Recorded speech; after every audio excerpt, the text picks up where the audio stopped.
Bonjour et bienvenue dans le podcast NBA Corner où nous allons remettre aujourd'hui les trophées, les lauréats de la saison régulière selon nous, on se comprenne bien.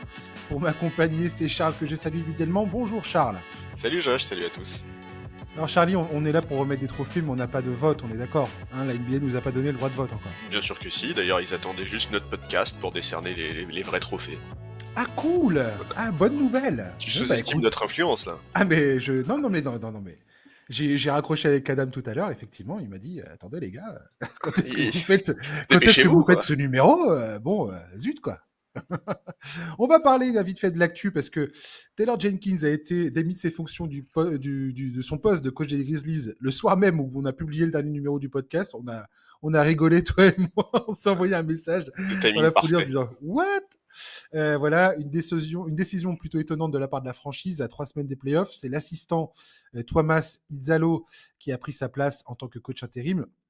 L'entraîneur finlandais est passé notamment au Paris Basketball. Il avait été recruté en tant qu'entraîneur adjoint en juillet dernier, après que 5 assistants de Jenkins aient été remerciés par Zach Kleiman, qui est en charge des opérations basket à Memphis. La décision a été analysée en long, en large et en travers par tous les médias, par tout le monde. Voilà, Charles, je voulais quand même avoir ton avis sur le sujet, ton sentiment sur ce qu'ils sont en train de faire, les Grizzlies. Est-ce que ça peut signifier pour leur avenir, surtout ? Bah moi j'ai rien pigé, hein. Je suis désolé, je comprends pas. Alors enfin, en fait, ce que je comprends pas, c'est quand tu remets ce move dans le contexte, on sait quand même que l'été dernier, ils ont changé quasiment la totalité du staff de Jenkins avec ou sans son accord. Dans ce cas-là, pourquoi ne pas l'avoir remplacé dès l'été dernier ? Oui, pourquoi ne pas l'avoir viré à ce moment-là, en fait, je comprends pas. Bah ouais, je veux dire, cette équipe des Grizzlies, tout début février, elle est deuxième à l'Ouest quand même. Jenkins, c'est le coach qui a le plus de victoires de toute l'histoire de la franchise. Enfin, je dis pas que c'est des raisons pour le garder à tout prix. Par contre, fais les choses bien avec lui. Enfin, tu vois, ça me semblerait quand même assez logique. Donc moi, dans un premier temps, je me suis dit bon bah il s'est clashé avec les joueurs. Visiblement, c'est pas le cas. Ja Morant, de toute évidence, était aussi surpris que nous par la news. Même si on sait bien qu'entre Ja Morant et le coaching staff cette saison, il y a quelques tensions, qu'il y a des désaccords notamment sur l'attaque. Bon, j'ai du mal à y voir clair, moi, sur cette situation. Qu'est-ce qui se passe vraiment du côté de Memphis ? À quoi va ressembler l'avenir à court ou à moyen terme ? Je sais pas. En fait, franchement, à l'instant T, je suis presque plus confiant pour l'avenir immédiat de Jenkins que pour celui des Grizzlies, hein. Ouais, apparemment, Thomas Izzalo était vraiment le coach qu'ils avaient envie d'avoir euh, à la tête de l'effectif. Apparemment, de ce que j'ai pu lire, je crois que c'est The Athletic qui expliquait que Izzalo était vachement convoité par d'autres équipes en NBA pour devenir pour lui offrir un poste de coach titulaire. Et donc, ça pourrait expliquer le pourquoi du comment ils s'y sont pris un peu de cette manière, mais à 3, ça me permet pas de comprendre pourquoi tu fais ça à 3 semaines des playoffs et pourquoi tu laisses pas Jenkins finir la saison puisqu'il était en plein dedans. Bah oui, c'est clair. Tu peux quand même garder Izzalo sans environ Jenkins après les playoffs si jamais c'est vraiment ce que tu as envie de faire, donc je sais pas trop. Moi, j'ai aussi été beaucoup amusé de revoir la fameuse rumeur lancée par Howard Beck sur comment dire, c'est après le transfert de Luka Doncic qui avait pointé du doigt le fait que Ja Morant pouvait être potentiellement un joueur qui fera la une des transferts cet été. Oui. À la surprise générale, et tout d'un coup, le fait que Jenkins se fasse virer de la sorte sans que personne ne s'y attende, bah, ça a relancé un petit peu, ça a remis une pièce dans la machine à rumeurs sur ce dossier-là, surtout que Ja Morant là, est encore pris par les autorités de la NBA pour avoir fait un geste d'arme à feu sur le terrain face aux Warriors. C'est drôle parce que Memphis, c'était l'équipe que le Thunder est devenu. On pensait que ça allait être ça, les Grizzlies, et en fait, le Thunder leur ont totalement grillé la place en termes de jeune équipe qui est prête à prendre le pouvoir sur la ligue. Et les Grizzlies sont dans un espèce de no man's land aujourd'hui, et je m'attendais pas à ça, je t'avoue. Ouais, je suis assez d'accord. Et ouais, franchement, je te dis, moi, j'ai du mal à y voir clair. Surtout qu'en plus, Tu vois, vis-à-vis de Ja Morant, les tensions, bon, les tensions qu'il y avait sur l'attaque, enfin, je pense que c'est quand même des problèmes que tu pouvais régler sans faire un choix aussi violent à ce moment-là de la saison. D'autant plus que Jenkins c'est pas le seul en fait qui s'est fait virer, puisque le spécialiste de l'attaque qui justement avait mis en place des systèmes qui déplaisaient à Ja Morant et part également. Bon, écoute, on va voir comment ça va se passer, mais effectivement, je pense que cet été, il va y avoir de grosses questions à se poser autour de l'avenir de Ja Morant, autour de quel projet veulent construire les Grizzlies. Et pour Taylor Jenkins, bah, est-ce que ce serait pas potentiellement encore un nom qui peut émerger du côté de San Antonio si Popovich ne reprend pas son poste la saison prochaine? On sait que À c'est quand voir. même, c'est un des bancs qui est très scruté. Il a démarré sa carrière de coach dans l'équipe de G-League des Spurs. Il est proche de la franchise. Pourquoi pas? On va voir, on va voir. Est-ce qu'il pourrait pas rejoindre également Budenholzer, dont il était l'assistant à un moment dans un coaching staff? Enfin, je sais pas, est-ce que ça sera à Phoenix ou pas, j'en sais rien. Ouais, franchement, je pense qu'il Mais vise un poste de head coach. Quand tu vois son bilan à Memphis ces dernières saisons, moi, enfin, tu vois, moi, je trouverais ça normal qu'une franchise veuille lui on verra, confier ouais. un poste. Il y a pas mal de coachs parfois qui font cette espèce de bascule après avoir été longtemps head coach, reviennent un petit peu assistant et pour ensuite repartir Bah, c'est ce qu'a fait Atkinson, sur un mais poste de titulaire. Ça arrive. ouais, c'est ce qu'a fait Atkinson, moi, je trouve, ouais, je trouve que, enfin, j'ai tendance à penser qu'aujourd'hui, la cote de Jenkins pourrait lui permettre d'avoir un banc intéressant. Hmm. Je me trompe On peut-être. verra ça. Ouais, ouais, on verra. La vente des Timberwolves a été définitivement actée. Mark Lore et Alex Rodriguez sont officiellement les nouveaux propriétaires de la franchise, des Lynx aussi, par la même occasion. Voilà, je voulais juste souligner le fait qu'il y a un peu plus de, il y a un peu plus d'accalmie, là, de sérénité du côté de Minnesota à ce niveau-là. Le niveau de jeu sur le terrain va crescendo à l'approche des playoffs. Ça se passe plutôt bien du côté de Minnesota, j'ai l'impression, Charlie. Oui, mais pas au point d'espérer quoi que ce soit en playoff à mes yeux. Effectivement, bon, le fait que cette vente soit enfin actée, c'est un passage qui est important. Ça commençait à durer depuis vraiment trop longtemps et c'était un sujet qui prenait de l'ampleur. Bon, écoute, on va voir quelles décisions ils vont prendre pour l'avenir de la franchise. On verra. Pour l'instant, moi, j'ai pas trop d'avis sur la question. Tu vois, c'est toujours Mm. la même chose en fait. Le changement de propriétaire, tant qu'on sait pas exactement à quoi s'en tenir avec les nouveaux propriétaires, c'est difficile de se prononcer. Moi, tout ce que Ouais. j'espère, écoute, c'est que la franchise va bien se porter. Ils ont quand même un sacré joueur dans leur rang, un joueur qui pendant longtemps était censé incarner l'avenir de la ligue en la personne d'Anthony Edwards. Bon, bah, on va voir. Hein. Ouais, complètement. Ouais. Carmelo Anthony va être introduit au Hall of Fame, champion universitaire avec Syracuse. Il a fait son début de carrière, pardon, à Denver. Après, il a forcé un départ aux Knicks en 2011. Ensuite, c'est devenu un journeyman. Il a joué au Thunder, il a joué aux Lakers, il a joué à Portland.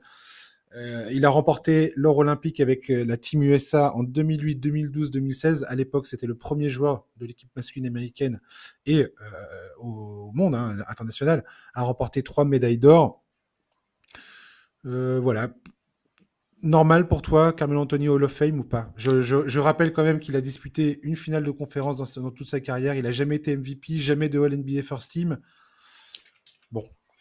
Est-ce que pour toi c'est un first ballot comme ça? Je suis pas sûr. Hein, Ah, moi, je pense pas. Je pense pas. Mais c'est, en tout cas, moi, voilà. disons que Carmelo Anthony, moi c'est quand même un joueur. J'ai vraiment toujours eu l'impression que comment dire, son impact culturel est quand même très supérieur à son vrai impact sportif en NBA en réalité. Exactement ce que j'allais dire. En fait, il a vraiment marqué toute une génération de fans, en fait. Ouais, tout à fait. Moi, j'étais peut-être trop vieux déjà pour me laisser emporter par la vague Carmelo Anthony. Et son départ à Denver, j'ai absolument détesté ce moment dans sa carrière. Ça a beaucoup d'ailleurs influencé ma perception de lui après coup. À la rigueur, j'avais de la tendresse pour lui quand il était à Denver, beaucoup moins après. En Donc, plus, il a fini sa carrière aux Lakers. En plus, t'as dû détester ça. non, ça me faisait plaisir. J'étais sûr qu'ils allaient perdre comme ça. J'étais là, yes, yes, un caillou supplémentaire dans la chaussure.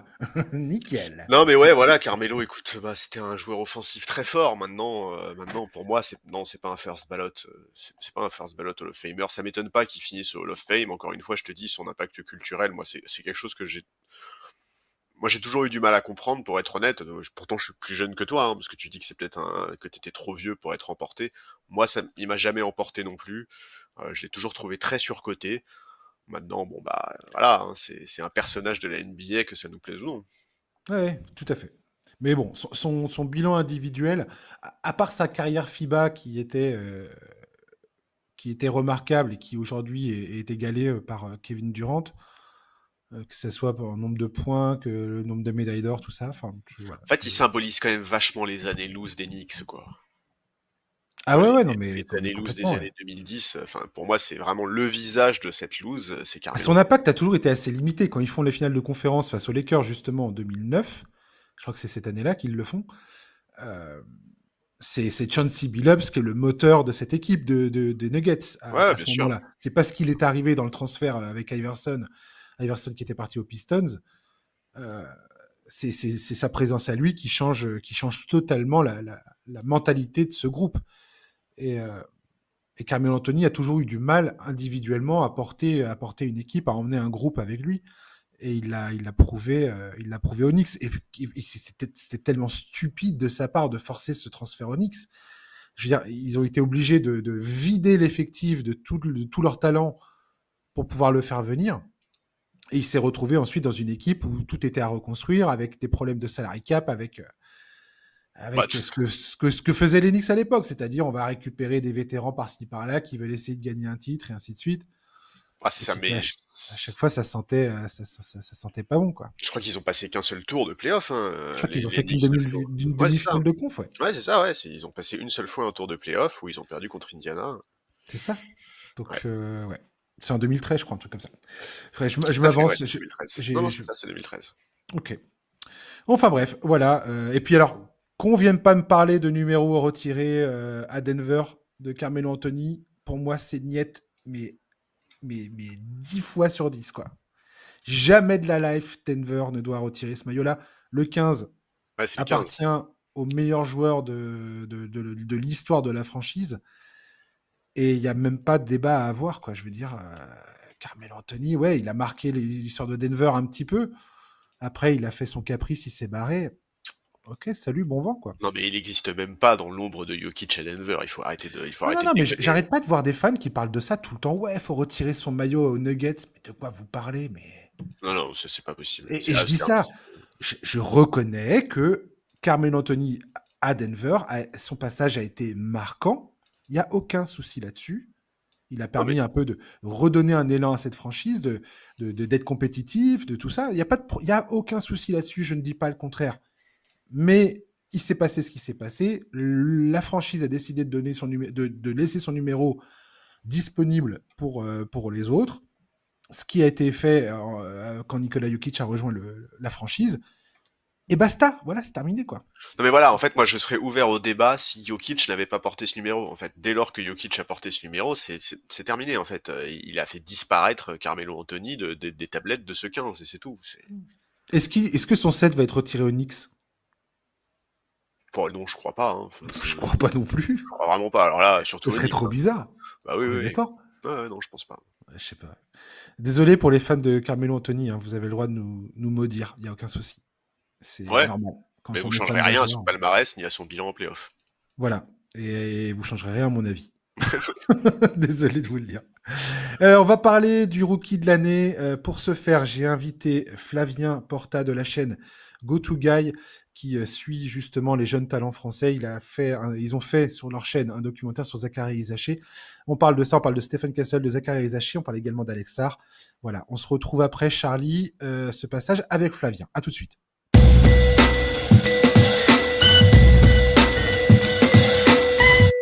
Pour parler du trophée du rookie de l'année, c'est donc Flavien Porta que je reçois de la chaîne GoToGuy que j'ai l'immense plaisir d'accueillir. Salut Flavien. Salut, merci pour l'invitation. Bah de rien, ça fait très très plaisir que tu sois là. Alors avant qu'on parle de cette récompense et que tu me donnes un peu ton avis sur cette course pour le rookie de l'année, j'aimerais que tu nous expliques un petit peu quelle est l'idée derrière ta chaîne GoToGuy et qu'est-ce que vous proposez dessus. GoToGuy, c'est un média qu'on a lancé avec des amis il y a 2 ans maintenant. Et on est spécialisé dans la couverture des jeunes français, des jeunes basketteurs français. Donc aller découvrir un peu les nouveaux talents qu'on a qu'on a en France, qu'on a aussi à l'étranger, que ce soit en Europe, aux États-Unis, un peu partout. Et ça se décline donc via une page Instagram qui est notre lieu phare pour partager les infos, mais tous les réseaux sociaux globalement, et une chaîne YouTube qui est alimentée avec des reportages, avec des vidéos pour présenter un peu les prospects de demain, des documentaires, un peu de tout. Honnêtement, on a pas mal de concepts qui se lancent sur la chaîne. Ouais, toi et moi, on a un ami en commun qui s'appelle Antoine. Salut Antoine, Salut. on le salue. Euh, il m'avait fait passer justement ton documentaire sur la préparation de Zachary Rizaché avant ses débuts en NBA. C'est un documentaire de 55-54 minutes, un truc comme ça. Ouais. Passionnant, je l'ai regardé de bout en bout. C'est absolument génial.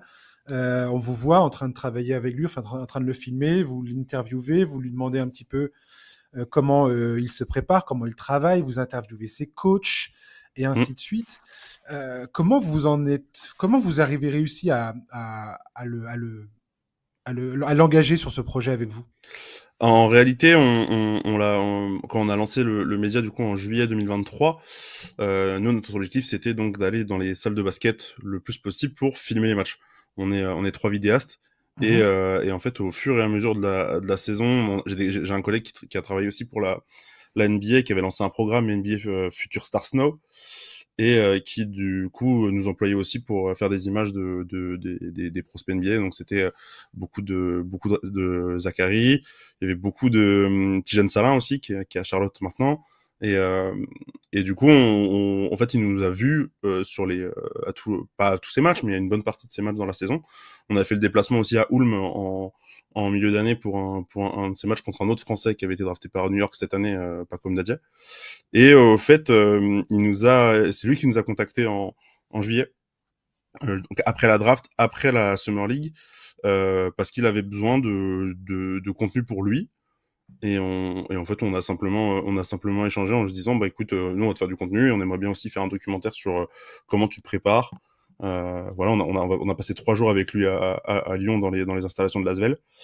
Et on a fait ce documentaire où du coup on a vu au plus proche comment un prospect aussi référencé qu'un numéro 1 de draft se prépare avec on a comment dire, la franchise qui va donner des indications, mais aussi ses coachs qui le connaissent depuis plusieurs années, qui le suivent et ils travaillent ensemble. Et franchement c'était 3 jours vraiment passionnants, et du coup ça a donné un beau documentaire qu'on a sorti là en fin d'année 2024.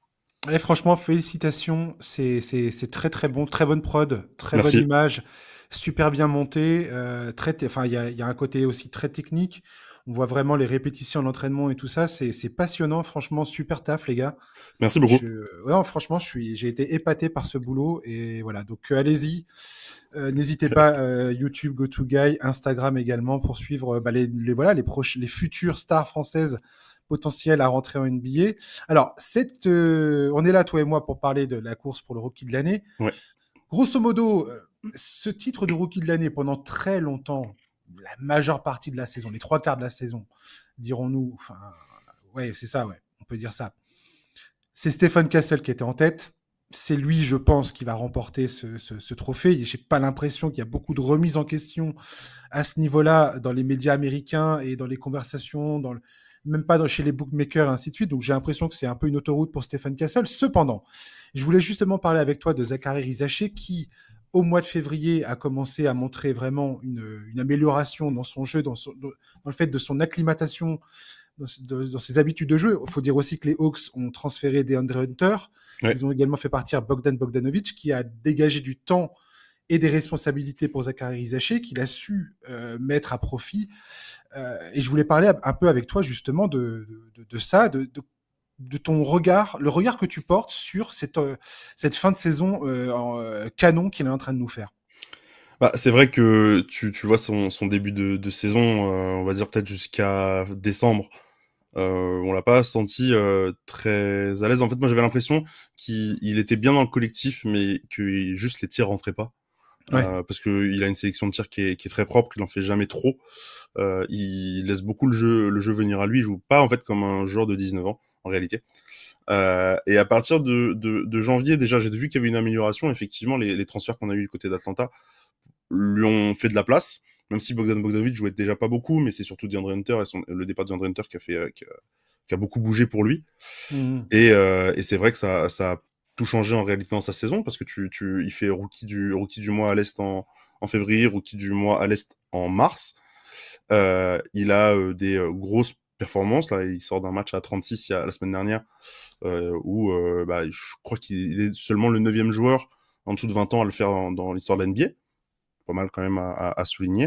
Ouais, je crois que sa ligne de stats était même parmi, je crois que c'était LeBron, Iverson. C'était ce genre de joueur qui était cité. Ouais. Voilà, des gars comme ça qui étaient. Il a collé son nom dans cette espèce de production statistique et j'étais là, waouh, pas mal. Non, c'est fort. Et effectivement, il a surtout gagné en efficacité sur son tir. En défense, il était déjà bien responsabilisé depuis le début de saison, mais il y a un vrai cap aussi qui est passé. Et ce qui est bien aussi dans cette progression, c'est que certes, il a augmenté en responsabilité, en efficacité, etc. Mais l'équipe d'Atlanta est toujours dans cette course au play-in et jouera le play-in en avril là. Et c'est-à-dire que son rendement n'a pas été pour l'équipe un problème. Donc ça, moi j'ai trouvé vraiment que c'était il a vraiment progressé et c'est un joueur de basket déjà très bien formé, je trouve. Faut dire que le contexte dans lequel il est tombé en juin dernier, je trouve que c'était pas loin d'être parfait pour lui, et d'avoir un meneur comme Trae Young qui est capable de lui ouvrir des shoots ouverts, alors que il est pas habitué à avoir des shoots ouverts. Il est vraiment tombé parfaitement. Effectivement, ils ont pris le temps avec Zach de le monter pour qu'il puisse monter en régime. Et là, il a un petit coup de moins bien la semaine dernière, mais après depuis 2-3 mois, c'est vraiment exceptionnel. Je suis content que tu parles de Trae Young parce que justement, je trouve que la présence de Trae Young dans cette équipe est extrêmement importante. Ne serait-ce que parce qu'on oublie parfois que Trae Young est quand même un joueur élite dans cette ligue, qu'on le veuille ou non. Alors, certes, défensivement, on peut dire qu'il a des limitations, mais offensivement, c'est un joueur absolument formidable. Et justement, je trouve que c'est un joueur qui est assez complémentaire. Enfin, Zachary et lui sont assez complémentaires dans le sens où, quand tu vois Zachary dans l'intelligence de jeu qu'il a, notamment dans ses coupes au panier, on en a parlé beaucoup dans le podcast, mais dans sa façon de se placer sur le terrain, d'offrir des solutions à Trae Young dans ses déplacements. Comme tu l'as dit, moi je trouve que Zachary Zaché ne joue pas du tout comme un joueur de son âge. Après, la constance, c'est ce qui est le plus difficile à faire en NBA, être capable de produire soir après soir après soir. Mais ça, c'est pour un rookie, c'est absolument pas, ça doit pas être la règle pour jauger de son talent. Moi, c'est plus ça, c'est sa lecture de jeu et comment il est de plus en plus confortable dans ce rôle-là. Et je sais pas si tu es d'accord avec ça, mais on parlait de ça avec Charlie l'autre fois. Le fait que justement Atlanta est peut-être en train de mettre le doigt sur une espèce d'identité hybride avec Jalen Johnson, Zachary Zaché, Dyson Daniels, qui sont des gros, des joueurs assez imposants, défensivement solides, avec Trae Young qui est là. Je sais pas, il y a un truc qui se passe à Atlanta. Il y a un truc qui se passe, peut-être enfin, on va se dire, peut-être même pour Atlanta, parce que ça fait un petit moment même que la franchise a pas eu de gros moments. Les finales de conférence remontent à quelques saisons maintenant. 2021. Voilà, donc tu fais quand même déjà bientôt, ça fait 4 ans. Et le projet avance pas. Ils se sont retrouvés avec un premier shot draft un peu par hasard la saison dernière, qui est très bien tombé. Ils ont très bien drafté. Je sais qu'ils ont été critiqués pour le pick. Hein. Ils ont été critiqués pour le pick, mais après, c'était pas une draft où Zachary Zaché était le numéro 1 à 100%. Il y avait vraiment, Tout à fait. Il y avait vraiment très peu de gap entre les 3-4 premiers, on va dire. Mais Rizaché avait quand même ce profil assez intéressant, c'est-à-dire que tu te dis si tu le draftes et qu'il devient le joueur que tu espères qu'il devienne, ça peut très bien devenir toute proportion gardée, mais ça peut devenir un Klay Thompson dans le style et dans l'importance, sur une deuxième, troisième option d'une équipe qui joue des choses intéressantes en NBA. Après, du coup, ce que tu soulignais avec l'effectif, c'est que t'as sur les ailes un vrai boulot qui a été fait. Ils ont responsabilisé Dyson Daniels, qui est dans la course au défenseur de l'année, Jalen Johnson qui a pris aussi du poids là dans cette équipe. Et c'était peut-être aussi nécessaire d'avoir des joueurs qui sont en place défensivement justement pour aider un petit peu Trae Young à être caché un peu en défense. Lui, par contre, en attaque derrière, pouvoir créer, c'est un playmaker extraordinaire. Et avec des joueurs qui ont un peu de ballon, Dyson Daniels, c'est le cas. Je trouve aussi que Zach, il a vraiment progressé là-dessus. Et nous, quand on l'avait vu l'été dernier, la franchise lui avait demandé de travailler comme s'il allait jouer poste 2. Donc, travailler sur des montées de balles, sur des lancements de système, sur des choses vraiment qu'on va demander à un arrière et pas forcément un ailier. Tu vois finalement qu'ils l'ont basculé quand même sur le poste 3 parce que c'est son poste naturel. Il est tellement grand, il a une envergure exceptionnelle. Mais je trouve que le corps là d'ailier qu'ils ont maintenant à Atlanta a un bel avenir en tout cas. Oui, complètement. Ouais. Dans cette course au rookie de l'année, on a également Jalen Wells, donc à Memphis, qui s'est un peu calmé, on va dire, en fin de saison et qui est un peu sorti de cette course-là. J'aimerais avoir un mot de ta part sur Stephen Castle. Il n'y a pas de scandale s'il a le titre de rookie de l'année. Moi, je crois que ce sera lui puisque c'est celui qui a été le plus régulier sur l'entièreté de la saison. Et il a aussi des cartons comme Zachary. Il a juste simplement des meilleures moyennes et quand il a eu un rôle à jouer dans cette équipe des Spurs quand Chris Paul était pas là, c'est lui qu'on a responsabilisé. Je pense que Zach par exemple part d'un peu trop loin pour aller chercher ce rookie de l'année là, mais ce sera plus serré que ce que ça devait être il y a un mois, parce que ça devait l'être il y a 2 mois. Pour le coup, mais effectivement, ça Stephen Castle qui a joué en plus de matchs et il a été, je pense, plus marquant pour les gens et les votants pour le rookie de l'année. Je pense pas que ça fera débat. Non, tout à fait, je pense pas aussi. Puis il a eu un excellent All-Star Game en plus, Stephen Castle. Il a brillé pendant cet événement. Donc, il y a trop de choses concordantes qui font que ça va lui passer sous le nez. Enfin, il n'y a aucune chance que ça soit le cas. J'aimerais qu'on termine, Flavien, sur Alex Sarr, qui lui aussi a montré extrêmement, une belle progression dans cette fin d'année à Washington. Beaucoup plus à l'aise. Alors lui, il avait une Summer League absolument effrayante, on peut dire. On avait un peu peur pour lui. Le début de saison, c'était pas ça. C'était énormément de difficultés à trouver son tir, à trouver son rythme, à trouver quoi faire. Il était bousculé dans la raquette. Enfin bref, là, ça va beaucoup mieux. On commence à voir aussi les évolutions à produire de son côté pour être plus efficace et vraiment trouver un rôle en NBA. Comment tu vois cette fin de saison d'Alex ? Je la vois vraiment d'un très bon œil, mais je pense qu'il y a à Washington, pardon, t'as aussi tous les changements qu'il y a eu autour de l'effectif. Le départ de Kyle Kuzma, certes, a beaucoup profité à Bilal Koulibaly, mais là, je pense aussi profiter énormément à Alex Sarr. Offensivement, en tout cas, le ballon est mieux distribué. Il y a un garçon comme Jordan Poole sans Kuzma à côté, vit mieux aussi et crée plus pour les autres que quand il y avait Kuzma. Ça fait un trou noir en moins. Un trou noir en moins, effectivement. Et puis c'est Middleton qui a récupéré ce poste-là et c'est pas le même genre de joueur du tout. D'accord. Mais Alex Sarr vraiment, il est monté aussi en puissance au fur et à mesure des mois. Je crois qu'il a un rookie du mois à l'Est en janvier, si je te dis pas de bêtises. Il a pris du galon et si je dis pas non plus de bêtises, ils ont transféré Valanciunas à la trade deadline les Wizards. Donc en fait, ils ont aussi fait de la place. Il a grimpé en minutes. Et aujourd'hui, dans la raquette des Wizards, qui ne joue plus rien, il a quasiment carte blanche et il prend plus de tirs et il les met. C'est effectivement, tu parles de la Summer League en juillet dernier, qui faisait un peu peur, surtout sur sa manière qu'il avait d'attaquer. Là, c'est vraiment pas mal. Alors, s'il y a des hauts et des bas, tu vois, il y a très peu de temps, il a fait un 4 sur 19. Bah oui, ça va arriver de temps en temps. La constance, toujours. Mais en fait, ce qui est rassurant, je trouve, c'est que par rapport à son profil, il est, c'est un joueur très moderne.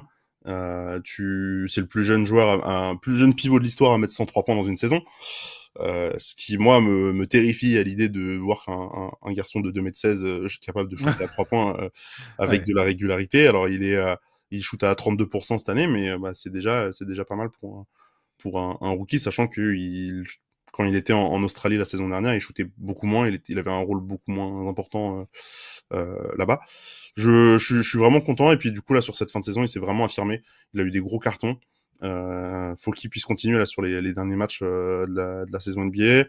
Encore pour lui, pareil, le rookie de l'année sera un peu juste parce que il part encore de plus loin que Zachary, je trouve. Mais par contre, il y a une vraie confirmation qu'il y a du potentiel avec ce joueur-là, et ça c'est super cool. Ouais, c'était le rookie du mois de décembre qui a été donné en janvier. C'est pour ça, à mon avis, que tu fais t'as cité janvier. Okay. Et il était à plus de 45% à 3 points sur le mois de décembre. Voilà. Et effectivement, je crois que il a un potentiel en 15 points, 9 rebonds, 5 passes, 3 contres au niveau rookie, ce qui est absolument faramineux, quoi. Ouais, c'est clair, c'est clair. Donc ouais, non, mais Alex Sarr est extraordinaire. Antoine m'a dit que vous avez vous travaillez avec Pacom Diadé aussi. On va terminer là-dessus. Juste un petit teasing. Vous le suivez également en G-League, c'est ça? Alors, on l'a suivi, pas vraiment en G-League cette année, mais c'était beaucoup plus quand il était quand il était en Allemagne l'année dernière. D'accord. Mais du coup cette année, c'était saison beaucoup plus compliquée. Je crois que c'est le rookie du premier tour qui a le moins de minutes en NBA. Et bon, il est tombé dans la mauvaise franchise pour avoir du temps de jeu. Ça, c'était clair, sûr, c'est sûr et certain. Le projet, de toute façon, qui lui avait été dit par les Knicks, c'était qu'il allait jouer en G-League. Je me semble qu'ils se sont fait éliminer des playoffs, là, les Westchester Knicks. Il a pas eu une saison exceptionnelle, même en G-League. Il a eu beaucoup de d'échecs sur son tir, surtout. Et il a eu pas mal de blessures aussi. C'est un peu ça son souci. C'est un garçon qui se blesse un peu souvent. À voir la saison prochaine comment il va être utilisé par Thibodeau ou pas. On va voir. Ouais, j'ai pas bon espoir, malheureusement. Ouais, Merci. Merci beaucoup, Flavien, d'avoir été avec nous. Avec plaisir. Et tu reviendras. On parlera peut-être des talents français pour la prochaine draft et ainsi de suite. Bien sûr. Ok. Ouais. À très bientôt. Et puis je rappelle, GoToGuy sur YouTube, Instagram, avec tous les contenus.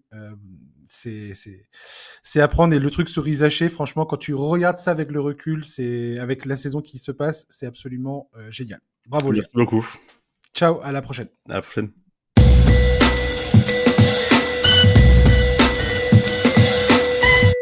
Voilà, merci beaucoup encore, Flavien, pour ton intervention.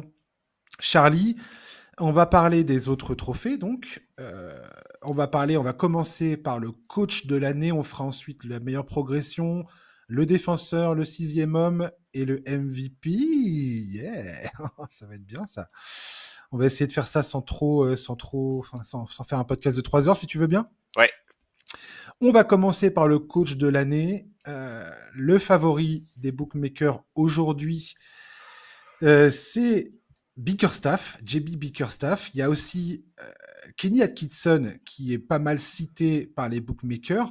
On a une bataille en fait entre deux coachs qui ont, un qui a remplacé l'autre à Cleveland et l'autre qui s'est fait virer de Cleveland et qui tout d'un coup est en train de péter des scores avec les Pistons de Détroit. C'est le meilleur scénario. Voilà, donc selon les bookmakers, vous verrez. Enfin, Kenny Atkinson, je crois qu'il a quand même la faveur des bookmakers quand même. Mais moi, personnellement, clairement, aujourd'hui, je le file à JB Bickerstaff. Pourquoi? Parce que Kenny Atkinson est arrivé dans une équipe qui a fait les playoffs l'an dernier, qui avait déjà un effectif en place. Et quand bien même il a réussi à sublimer de la meilleure manière qui soit cet effectif, on en a parlé beaucoup de fois, toi et moi, dans ce podcast, cette saison. On a parlé de Cleveland parce que Cleveland est une des toutes meilleures équipes de la ligue et est un des favoris pour le titre, très clairement. Mais JB Bickerstaff a pris une équipe qui était historiquement mauvaise pour en faire aujourd'hui une équipe en play-off qui est 4e de la conférence Est aujourd'hui. Et j'ai envie de te dire que je suis sacrément impressionné par ce coaching de la part de Jimmy Bickerstaff, surtout après la manière dont il a été viré et perçu quand il était à Cleveland. Ouais, c'est l'award de la migraine pour moi. Genre, alors déjà, on va commencer un peu. Il y a pas mal de coachs qui ont été solides cette saison. Hein. On peut citer JJ Redick qui fait du super boulot aux Lakers, Mazzulla qui continue à faire du très bon boulot à Boston, même s'ils sont en retrait par rapport aux Cavs, ça reste l'équipe que tout le monde veut éviter à l'Est.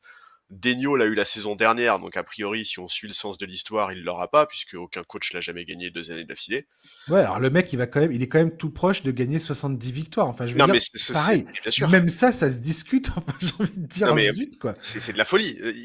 Il peut terminer avec 70 wins en ayant la plus jeune équipe de la ligue, meilleure défense, troisième meilleure attaque, meilleur net rating. Enfin, c'est absolument affolant. Mais bon, jamais dans l'histoire un coach l'a eu 2 saisons d'affilée, donc Ouais, c'est écrit. voilà, on va suivre le sens de On peut l'histoire. citer Ime Udoka aussi, qui Ah, mais attends, ramène. attends. Vas-y, pardon, Parce que moi, je vais vas-y. pas faire que le citer, parce que Oula. voilà, il y a clairement un trio qui se dégage, Bickerstaff, Atkinson, et pour moi, Udoka, il est très clairement dans ce trio. Moi, j'ai énormément hésité pendant très longtemps. En fait, je pense que pendant quasiment toute la saison, je t'aurais répondu Atkinson. Pendant quasiment toute cette semaine, je pense que je t'aurais répondu Bickerstaff, parce que tu l'as dit, en fait, Atkinson, il récupère quand même une équipe qui a des ambitions. Tout le monde disait dès le début de la saison que l'objectif c'était de faire mieux que la saison dernière et d'aller en finale de conférence. Détroit, tu l'as dit, personne n'attendait cette équipe, alors ok, Non, mais c'est l'effectif a fou. changé, mais n'empêche que, on parle d'une équipe qui la saison dernière était dernière à l'Est avec 14 victoires pour 68 défaites et qui aujourd'hui est à la lutte avec Milwaukee pour la 5e place. La progression, elle est extraordinaire. Et puis il y a Ime Udoka et moi je vote pour Ime Udoka parce que je trouve qu'il fait un boulot de grand malade et qu'il est bien parti pour terminer deuxième à l'Ouest, quatrième meilleur bilan de toute la ligue avec une équipe dont ok on savait qu'elle avait du potentiel, mais personne n'imaginait qu'elle soit aussi forte. Ouais. Là encore la progression d'une saison à l'autre elle est absolument affolante. Ils étaient 11e à l'Ouest la saison dernière. Et ouais, je suis fasciné par cette équipe. On a déjà parlé plusieurs fois cette saison de l'état d'esprit qu'il y a dans ce groupe.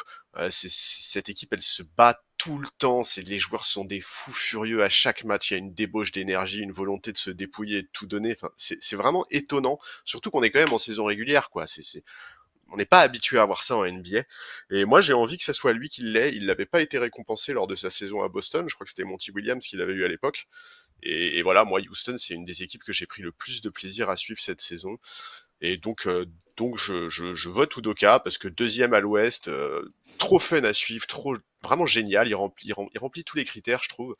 Donc pour moi, c'est lui, c'est mon choix, c'est Ime Udoka. Ouais, on a la première surprise de ce podcast, c'est cool. Ouais, pas de playoff depuis 2020, les Rockets. Ils ont même pas fait le play-in l'an dernier. Et là, il arrive à les hisser, effectivement, ouais, comme tu dis, dans le top 4 de la ligue. Mais les trois le méritent, hein. Ouais, non, et puis, ouais, complètement. Ouais. Atkinson, Udoka et Bickerstaff méritent d'être coach de l'année. Les trois sont des bons candidats, quoi. Ah, mais moi, je rajouterais Marc Degnaud 10 fois dans Oui, la bien sûr. conversation, hein, Pareil. clairement. Enfin, je veux Ouais. dire, la saison que fait Oklahoma City, c'est quand même c'est quand même une folie douce, quoi. Ouais. C'est rare d'avoir une équipe aussi performante. Il faut bien réaliser quand même que tutoyer les 70 victoires dans une saison, c'est absolument magistral, quoi. Bah, disons que si Daigneault est le premier coach de l'histoire à faire le back-to-back, personne ne sera, enfin, tu vois, ça sera pas choquant en fait. Ouais. Ça sera vraiment pas choquant. Puis il y a eu du coaching à faire. Je veux dire, il y a eu des blessures pour des joueurs importants de sa rotation à différents moments de la saison. La seule constante de la saison d'OKC, ça a été finalement Shai Gilgeous-Alexander et lui, quoi. Ouais. Donc franchement, moi je suis épaté par ce qu'il a fait. Effectivement, comme tu dis, il n'y a jamais eu deux fois de coach de l'année consécutive. Donc moi je le donne à Bickerstaff, clairement. Je pense que passer de la risée absolue, enfin, c'est quand même rare, à moins que tu aies un pic de draft, tu finisses avec un premier pic de draft ou je sais pas quoi, avec un joueur générationnel qui tout d'un coup modifie littéralement le visage de ton équipe.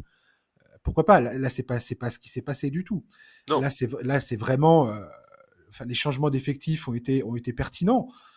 Mais c'est pas non plus la révolution absolue. Je vous invite à réécouter le podcast récent qu'on a fait sur les Pistons, où on parle un petit peu de ce qui s'est passé. Mais franchement, c'est son coaching qui a participé à cette embellie, quoi. Ouais, et pour l'anecdote, on a déjà eu en off la discussion sur les coachs il y a quelques semaines, et il y a quelques semaines, toi et moi, on mettait Atkinson en coach de l'année. Mais la vérité, c'est que Udoka et Bickerstaff, enfin, la montée en puissance de leurs équipes là en 2025, elle est trop impressionnante en fait. C'est du trop bon boulot qu'ils ont fait et en fait il y a une telle progression par rapport à la saison dernière et par rapport aux attentes de début de saison que pour moi ça prend le pas. Et moi si je dois faire un podium aujourd'hui, Atkinson il est carrément troisième, tu vois. Et ça me fait mal au cœur parce que c'est un coach que j'aime beaucoup. Je trouve que ce qu'il a fait à Cleveland c'est remarquable. J'adore l'attaque de cette équipe. J'adore regarder les Cavs. Mais ce que font Udoka et Bickerstaff, c'est trop fort. Ouais, complètement. Ouais. On va faire maintenant le trophée de la meilleure progression de l'année. Je pense que c'est le trophée que je déteste le plus parce qu'il est pour moi totalement vidé de son esprit initial. Ouais, dévoyé, complètement. Ouais. Ce n'est plus du tout ce que c'est.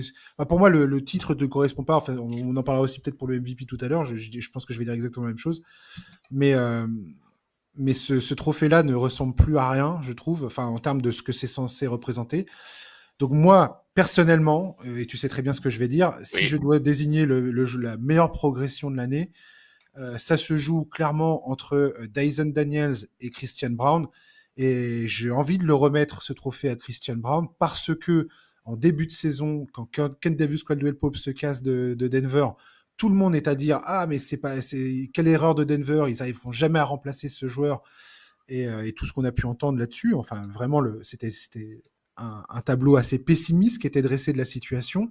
Et Christian Braun, non seulement a réussi à combler le manque, mais en plus a rajouté un dynamisme, un jeu en contre-attaque. Il est adroit, il score, il est intelligent, il défend bien. Enfin, je trouve que c'est un joueur qui, d'une saison à l'autre, a vraiment transformé son jeu.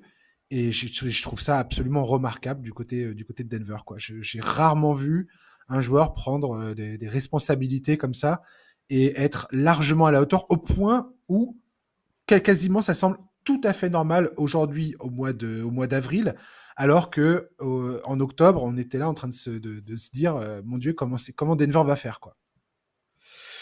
Ouais, bah écoute, déjà, commençons par parler du favori, qui est probablement la raison pour laquelle tu as fait cette introduction sur ce trophée, et je suis tout à fait d'accord avec toi, c'est Cade Cunningham.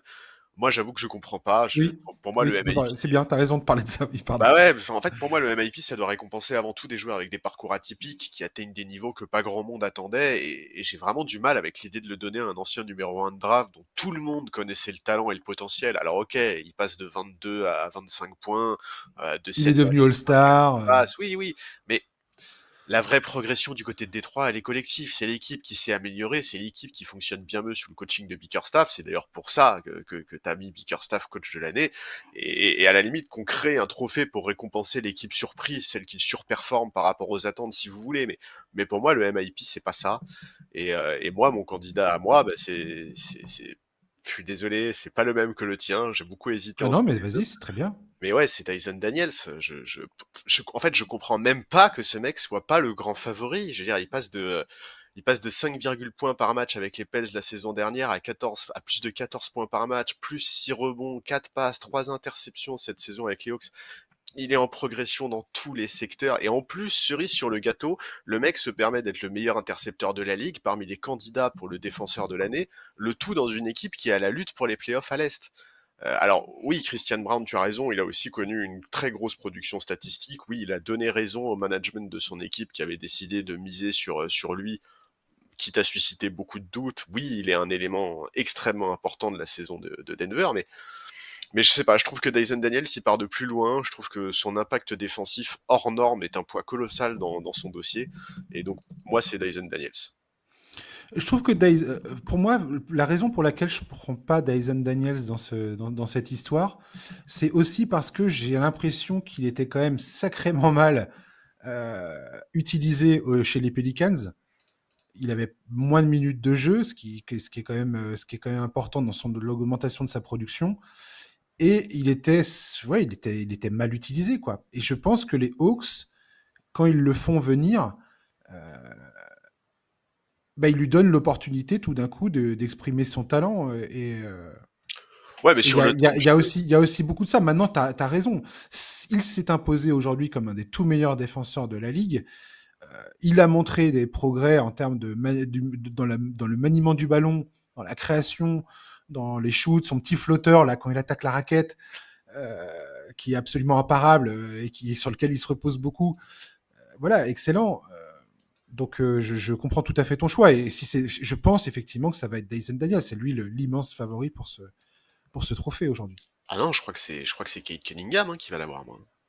Ah mais oui, alors attends, les bookmakers, il y a toute une partie des bookmakers qui mettent un billet sur Dyson Daniels. Ok. Mais parce que ouais, non, tu vois, tu parlais de l'augmentation du temps de jeu, de toute façon, c'est une donnée, évidemment, c'est une donnée de base dans ce trophée. Et d'ailleurs, Christian Brown aussi, il joue facilement 10-12 minutes de plus que la saison dernière, il me semble. Tout à fait, oui. Non, mais complètement, oui. Mais écoute, voilà, après, il me semble que parmi les autres candidats évoqués par les bookmakers, il y avait Tyler Hero aussi, qui a pris une nouvelle dimension avec le départ de Butler, il y a Mobley, il me semble qu'il y a aussi Austin Reeves. Je pense que celui qui l'aurait eu s'il avait été éligible, c'est Norman Powell, mais Norman Powell, il a loupé trop de matchs, donc je crois que Norman Powell, il est plus éligible. C'est peut-être une des histoires les plus fascinantes de cette saison, Norman Powell. Ouais. Franchement, c'est triste qu'il soit plus éligible. Surtout qu'attends, il a 55 matchs, il reste quoi, 6 matchs aux Clippers? Non, c'est horrible, il va pas être éligible à 4 matchs, quoi. C'est pauvre. Le pauvre, en même temps, les Clippers sont pleines bourre. Et quand on va faire la preview des playoffs, Charlie, ça va être le feu, ce truc. Ouais, ça va être marrant. Il y a des équipes, il y a beaucoup à dire. Sur la fin de saison, là, il y en a, il y a des trucs assez fous qui sont en train de se passer, quand même. Donc, dans Kate Cunningham, je crois c'est le favori de beaucoup de médias américains. Beaucoup de médias américains le citent comme le favori. Certains bookmakers aussi le mettent comme favori. Donc là, le Dyson Daniels, moi les bookmakers le site de booking que je regarde, c'est DraftKings. Ouais. Les sportbooks de DraftKings, voilà. Mais ailleurs c'est différent. Donc on verra bien. On va passer au défenseur de l'année qui va succéder à Rudy Gobert. Personnellement, c'est là où j'arrive, moi, enfin, à Cleveland. Alors, Cleveland, je pensais leur donner beaucoup plus de trophées que ça. Et en fait, pas des masses. Mais je donne le défenseur de l'année à Evan Mobley. Un peu par défaut, parce que Victor Wembanyama était clairement le grand favori pour remporter ce titre. Sa blessure a fait que... Enfin, sa thrombose veineuse a fait que sa saison a pris fin et donc il ne peut pas prétendre à cette récompense. Et donc, personnellement, je vais me choisir le petit Evan Mobley de Cleveland Cavaliers parce que il faut, pour moi, récompenser cette saison de Cleveland, le fait que leur défense a joué un grand rôle dans leur excellente saison et Mobley est au cœur de cette amélioration. Donc, voilà, ce sera mon choix pour le défenseur de l'année. Ouais, moi ça me fait un peu mal au cœur parce que déjà Mobley, moi c'est un de mes chouchous et j'ai adoré la saison des Cavs, mais moi j'ai aucun trophée pour les Cavs, ça me rend un peu triste, mais ouais, non, Mobley, moi j'adore son profil, il est incroyable, c'est de tous les mecs qu'on va citer là dans le segment du meilleur défenseur de l'année, c'est mon chouchou. Il a cette mobilité, cette polyvalence qui lui permet de défendre en transition au large, de protéger le cercle. Enfin, il est incroyable. Mais moi, sur le défenseur de l'année, j'ai un peu tendance à avoir ce réflexe basique de choisir le défenseur le plus impactant de la meilleure défense de la saison. Et la meilleure défense de la saison, de loin, c'est le Thunder. Oh, j'adore ton choix. Ah ouais, c'est Lou Dort. Oui, mais bien sûr, c'est mon second choix. Mais monstre absolu. Alors je sais que certains le trouvent parfois trop dur sur l'homme, parfois même sale, mais c'est un défenseur extérieur, ça se voit déjà toujours plus qu'à l'intérieur. Et en plus, il est tellement fort, il est tellement dominant, il impacte tellement ses adversaires directs. Alors je vais pas parler des chiffres qui ont été communiqués par le Thunder et par Shai Gilgeous-Alexander récemment sur, tu sais, ils ont partagé des infographies qui montrent la baisse de production statistique des superstars tous les joueurs de la sur ligue. lesquels Voilà. Quand ils sont défendus par Lou Dort. Ouais. Parce qu'en fait, c'est pas quand ils sont défendus par Lou Dort, c'est quand ils jouent contre le Thunder. Alors, pour moi, c'est des stats qui sont un peu en trompe-l'œil parce que la défense globale d'OKC est ultra performante et c'est un effort collectif, mais quand même, on peut pas mettre de côté l'impact de Lou Dort. Il est énorme. Franchement, personne n'a envie de se coltiner ce mec-là. Qu'est-ce que le match doit te paraître long quand t'as Lou Dort sur le dos, mon gars? C'est horrible. Donc voilà, pour moi, je sais qu'il est pas favori. Il me semble que les bookmakers le mettent 3 ou 4e derrière Draymond Green, Mobley et je sais plus qui, mais voilà. Moi, j'aime bien récompenser la meilleure défense. je trouve ça normal et j'ai envie de le donner à un mec comme Lou Dort. Donc, avant d'avoir des années de règne de Wembanyama sur ce trophée, un petit Lugen Dort. Ouais, non, mais complètement, ouais, c'est un excellent choix. Effectivement, meilleure défense de. Ouais, t'as raison. Le Thunder, c'est la meilleure défense et de loin de la saison.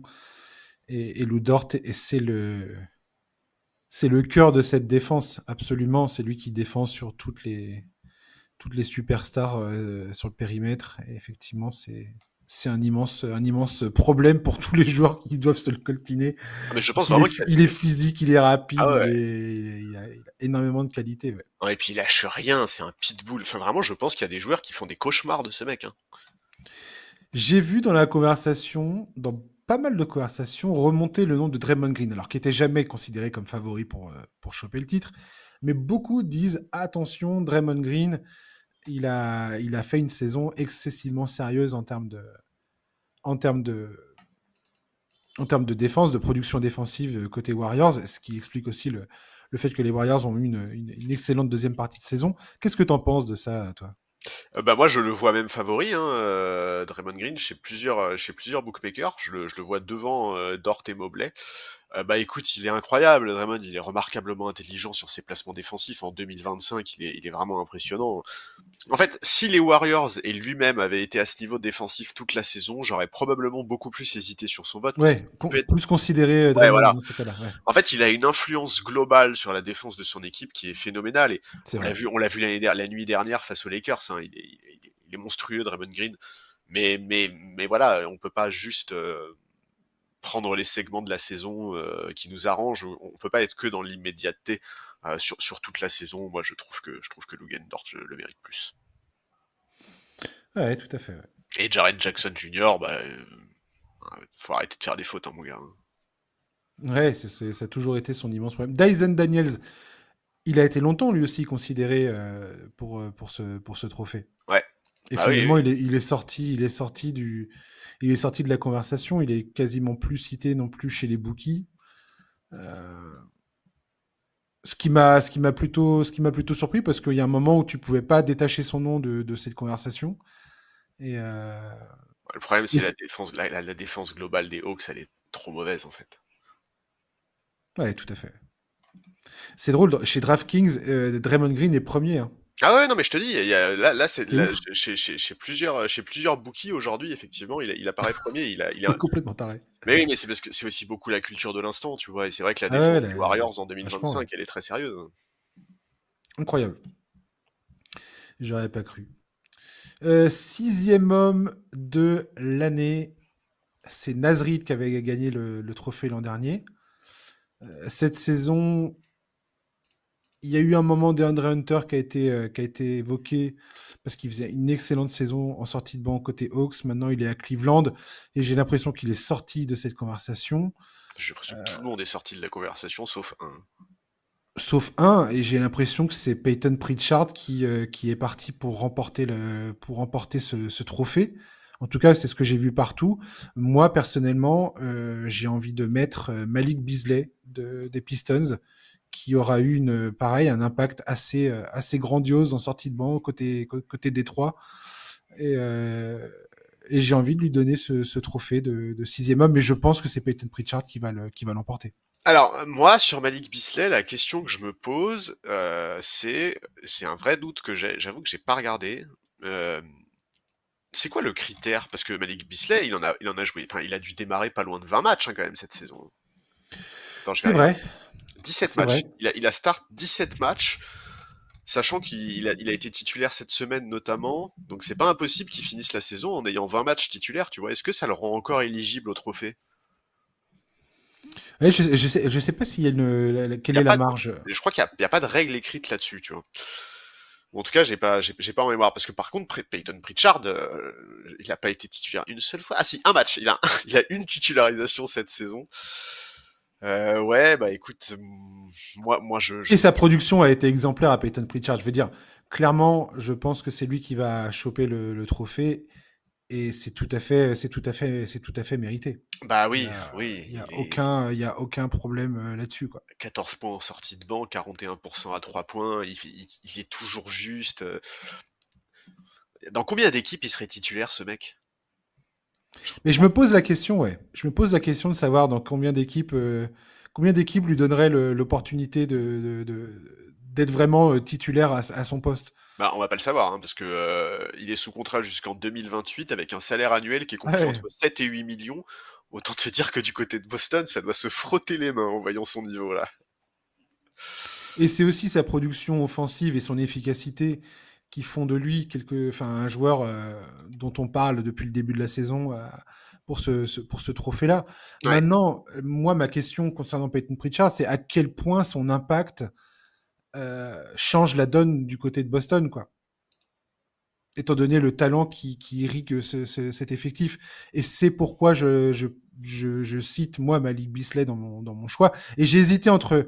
Moi, les deux mecs sur lesquels j'ai vraiment hésité, c'est Ty Jerome et Malik Beasley. Bah bien sûr, Ty Jerome, ouais. C'est les deux joueurs sur lesquels j'étais en train de me dire à qui mais ça, c'est moi personnellement. Et j'ai bien conscience, je dis pas ça pour casser, pour critiquer. C'est en aucun cas une critique envers Peyton Pritchard. Pritchard absolument méritant de ce trophée. Mais Malik Beasley, pour moi, sa production, alors effectivement, la question de fait d'avoir été titulaire à plusieurs reprises dans la saison, effectivement, ça peut être un problème pour certaines personnes. Et je crois qu'il est éligible, donc il doit pas avoir dépassé la limite de toute façon. Mais sa production en sortie de banc du côté des Pistons a été autrement plus crucial, on va dire, dans la saison des Pistons, j'ai l'impression. Mais c'est peut-être une idée fausse que j'ai, je sais pas. Mais en fait, bah déjà sur le nombre de matchs, moi je te dis, en fait j'ai l'impression qu'il y a même pas vraiment de règle écrite parce que je vois encore un mec comme Russell Westbrook dans les classements des bookmakers, alors que Russell Westbrook il a démarré 35 matchs quand même cette saison. Tu vois, je veux dire, on est quand même sur une moitié de saison où il est titulaire le mec. Non, moi c'est pareil. Hein, moi le seul qui pouvait éventuellement revenir sur Peyton Pritchard, bah, c'était Ty Jerome parce que je trouve qu'il est incroyable en fait. Je trouve que à chaque fois qu'il est sur le parquet, il prend les bonnes décisions, il a une bonne gestion du tempo, son adresse elle est excellente. Voilà, moi c'est un joueur que j'adore vraiment cette saison. J'ai pris beaucoup de plaisir à le voir jouer. Je le trouve toujours juste dans ses choix et dans sa maîtrise des minutes. Ouais, Mais ouais, non, Peyton Pritchard est trop devant, je pense. J'ai l'impression aussi, ouais. J'ai l'impression aussi. Mais je te dis, en termes d'impact, je me pose vraiment la question de savoir à quel point. Ah, c'est extrêmement compliqué, je trouve, d'arriver à une conclusion satisfaisante pour départager tous ces joueurs-là, quoi. Ouais. Et dans mon fort intérieur, j'ai plus l'impression que Malik Beasley avait un rôle déterminant côté Détroit pour leur permettre de justement passer le cap, quoi, transformer, on va dire, ce club en plus du coaching et tout ça. Alors, peut-être qu'on va dire, ouais, ça fait un peu beaucoup de trophées pour les Pistons de Détroit, mais on parle quand même d'une équipe qui était au fin fond du trou de la NBA l'an dernier, quoi. Ah non, mais c'est une équipe qui a tellement pulvérisé les attentes qu'il y avait autour d'elle que je comprends tout à fait la tentation de les récompenser. Donc, puis Beasley, il a eu énormément de shoots décisifs. Il a eu plusieurs fois, il a eu un rôle absolument incroyable dans le fait que est-ce que Détroit gagne ou gagne pas la rencontre, quoi. Il a été clutch à mort. Enfin bref. Donc c'est ça que j'ai envie de récompenser personnellement. Mais bon, on verra bien. On va parler. Alors. On va terminer, tu sais quoi? On va terminer la conversation, ça va peut-être te paraître bizarre. On terminera ce podcast sur le Clutch Player of the Year. Ah oui, c'est vrai, il y a ça, ouais. Ouais. Ça sera notre toute dernière conversation. Mais avant cela, on va parler du MVP. Encore une fois, Charlie, on a eu... C'était épuisant. C'était épuisant cette campagne du MVP, les discussions autour. Et en même temps, c'était absolument historique. Historique parce qu'on a deux joueurs qui se tirent à la bourre. On a deux joueurs qui sont clairement en tête des conversations, qui sont de loin 1-2 ou 2-1 dans le classement des uns et des autres. ESPN d'ailleurs a révélé là, son classement, a fait voter ses journalistes et c'était unanimement en faveur de Shai Gilgeous-Alexander, qui je pense est parti pour remporter ce titre de MVP. Comme je te disais tout à l'heure, pour le Most Improved, le Most Valuable Player, si on prend le terme valuable, pour moi, il n'y a aucun doute que ce soit Nikola Jokic qui est le plus valuable des deux joueurs. C'est-à-dire que Nikola Jokic, qui ne joue pas pour Denver, c'est la mort absolue. C'est les Wizards. Et quand ils jouent, statistiquement, c'est les Wizards, Charlie. Statistiquement, ils sont même moins efficaces que les Wizards. Oui, je suis d'accord, mais s'ils devaient construire un jeu sans Jokic, je pense quand même que ce serait un poil au-dessus, quoi. On est d'accord. C'est pour ça que je dis pas qu'ils sont moins bons que les Wizards. On va dire qu'ils sont au fond de la ligue. Oui, je suis complètement d'accord. En termes de production. Et là, on parle pas du fait qu'il joue pas, que Jokic est pas dans l'effectif. On parle de quand il est là et quand il est pas là. Et quand il est pas là, c'est naze.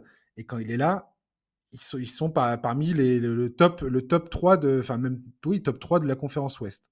Ou top 5 conférence NBA. Shai Gilgeous-Alexander, il fait une saison absolument dantesque, et un des meilleurs scoreurs de la ligue, le meilleur scoreur de la ligue, je crois. Il fait une saison d'une efficacité redoutable. Il est à la tête de la meilleure équipe de la NBA. Son équipe est potentiellement partie pour remporter 70 victoires, ce qui est absolument inouï.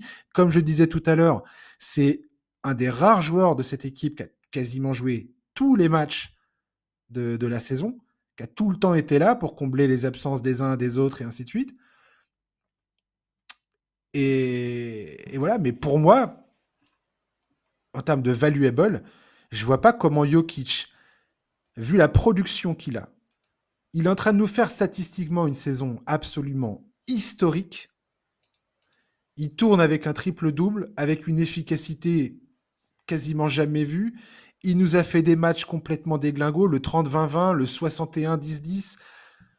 Je sais pas quoi dire sur ce truc, sur ce débat-là. Je suis fatigué de lire les arguments des uns et des autres. Je suis fatigué d'entendre dire mais si on lui donne un 4e MVP, ça veut dire que tout d'un coup ça le met dans une conversation en termes histoire de la NBA qu'il ne mérite pas. Alors je ne savais, cet argument je le trouve assez étrange. Laissez-moi vous le dire, parce que historiquement je trouve que Jokic est un joueur absolument historique. Ouais, il a absolument pas besoin d'un 4e MVP pour être dans la discussion des meilleurs joueurs de l'histoire de la ligue. Voilà. Non, mais je veux dire, la symbolique du fait qu'il ait un 4e rentre en ligne de compte tout d'un coup, c'est retenu contre lui. Le fait qu'il ait gagné qu'un titre, pareil, ça rentre dans cette conversation. Ah oui, mais attendez, on peut pas lui donner 4 MVP parce qu'il a gagné qu'un titre, ça peut pas le faire. J'ai l'impression qu'on se raccroche à des arguments qui sont totalement hors sujet, puisqu'on ne parle pas de la saison qu'il est en train de jouer maintenant. On est en train de parler tout d'un coup de sa place dans l'histoire et est-ce qu'il devrait remporter ou non ce 4e titre de MVP. Et l'argument qui me fatigue le plus de toute cette conversation, c'est défensivement. Défensivement, Jokic, c'est une merde. Non, ce n'est pas ce n'est pas ça du tout. Si vous regardez les stats avancées, défensivement, Jokic n'est pas du tout un des pires joueurs de la ligue. Faut arrêter avec cet argument-là. Sérieusement. Regardez où il est clair. Je vois pas pourquoi tout d'un coup, Dyson Daniels, qui fait des interceptions, qui est parmi les meilleurs intercepteurs de la ligue, même Shai Gilgeous-Alexander, on dit ça. Regardez, il est parmi les meilleurs intercepteurs de la ligue. Donc c'est un bon défenseur. C'est exactement ce que fait Jokic. Jokic, ce qu'il ne sait pas faire, c'est défendre le cercle, parce qu'il ne sait pas sauter. C'est pas un bon défenseur du cercle, certes, mais en termes de placement, en termes de sa manière de disrupter l'attaque adverse, savoir se placer, savoir lire le jeu et ainsi de suite, il est tellement intelligent qu'il est très fort et que dans toutes les stats avancées, il est soit moyen, soit très fort. Donc cet argument-là, c'est pareil, j'en peux plus d'entendre parler de ça, j'en peux plus d'entendre parler les gens sur le fait que ce gars-là serait un espèce de nullité défensive qu'il n'est pas en réalité si tu regardes l'impact. C'est quoi la défense si ce n'est pas l'impact que ta présence a sur le terrain?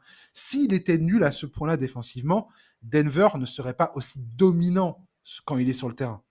Il y aurait une contrebalance offensive-défensive qui ferait que quand il est là, certes, offensivement, l'équipe est très forte, mais défensivement, ils prennent tellement la flotte que ça s'équilibre. C'est pas du tout ce qui se passe. C'est pas du tout ce que montrent les chiffres. Et ça me gave.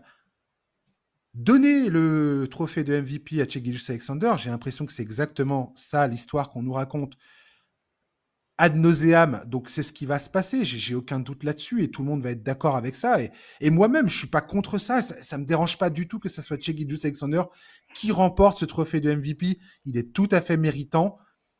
Mais les arguments qui sont utilisés pour les uns et pour les autres, ça commence vraiment à me gonfler parce que dire que Shai Gilgeous-Alexander est MVP, il y a une différence entre dire qu'il est MVP et vouloir absolument détruire ce que fait Nikola Jokic dans cette saison qui, je pense, dans 5 ans, quand on regardera en arrière, on regardera ces deux joueurs et on se dira mais comment c'est possible que Jokic n'ait pas été élu MVP de cette saison? Comment c'est possible? Moi, c'est vrai que c'est un truc qui me tend un peu, cette espèce d'habitude qu'il y a de descendre un joueur pour en complimenter un autre. Par rapport à ce que tu disais sur les critiques qui voudraient qu'avoir 4 MVP quand on n'a qu'un titre, c'est ridicule. Je rappellerai que quand Will Chamberlain a eu son 4e MVP, il n'avait qu'un titre. Donc, c'est l'histoire de la ligue, en fait. Moi, c'est clair que si je devais participer au scrutin, je voterais Jokic parce que, comme tu l'as dit, il correspond beaucoup plus à l'idée que je me fais du joueur valuable. Sans lui, je crois vraiment que cette équipe des Nuggets, elle sera en très grosse galère, là où OKC me semble quand même mieux armé à quasiment tous les niveaux. Alors, je suis pas totalement objectif sur le sujet parce que comme toi, j'aime trop Jokic. Le fait qu'il ait réussi à maintenir cette équipe sur le podium de la conférence Ouest, vu les circonstances, c'est fort. Niveau stats, tu l'as dit, c'est absolument phénoménal. Il peut encore terminer la saison en 30 points, 13 rebonds, 10 passes. Je sais pas si on se rend compte de l'ampleur du truc. Pour autant, effectivement, c'est clairement Shai Gilgeous-Alexander qui va l'avoir. J'en suis tout à fait persuadé. Le sondage d'ESPN que tu évoquais lui donne une avance qui est colossale. Et bon, y a pas vraiment de scandale, en fait. Il fait une saison qui est hallucinante. La saison de Casey rend ça évident. Ils vont terminer l'année aux alentours des 70 victoires. Sur les 20 derniers matchs, je crois qu'ils ont 2 défaites. Ils mettent des claques à tout le monde. C'est le meilleur scoreur de la ligue. C'est le patron de cette équipe. Et tu vois, Jokic, c'est une anomalie statistique. Mais en réalité, cette équipe de Casey aussi, c'est une anomalie statistique, en fait. Être en position de viser une saison à 70 victoires en ayant une équipe qui a une moyenne d'âge de moins de 25 ans, c'est délirant. C'est hors norme. Donc récompenser le principal artisan de cette saison, je peux le comprendre.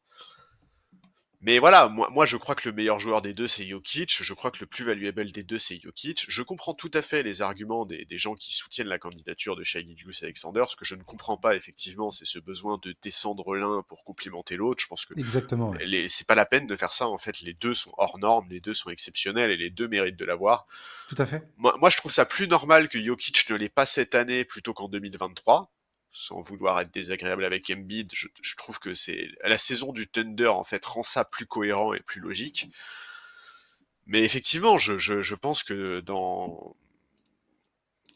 quand tu vois dans quelques même là toi tu parlais de quelques années, mais même plus loin que ça, tu vois, si on se projette sur les années 2030, 40, tu vois, quand des mecs vont commencer à découvrir la NBA à ce moment-là et qui vont se pencher sur l'histoire de la ligue et sur l'histoire de ce trophée, je pense effectivement que pas grand monde ne comprendra que Jokic ne l'ait pas eu, quoi. Et complètement. Et encore une fois, je le dis et je le répète, Shai Gilgeous-Alexander est un MVP tout à fait méritant. Évidemment. Je n'ai aucun problème avec le fait qu'il remporte ce titre de MVP. Il n'y a aucun problème. Ce qu'il fait cette saison est absolument génial. Il n'y a pas de scandale. Ça s'est passé 20 000 fois dans l'histoire de la Ligue. Des joueurs qui étaient le meilleur joueur de la Ligue. LeBron James, ça a été le cas. Michael Jordan, ça a été le cas.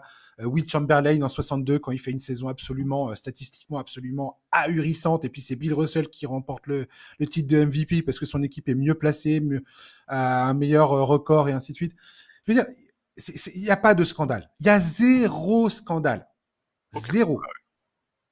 Shai Gilgeous-Alexander mérite amplement ce titre de MVP. Je suis pas contrarié. C'est comme ça. C'est très bien pour lui. Il le mérite amplement.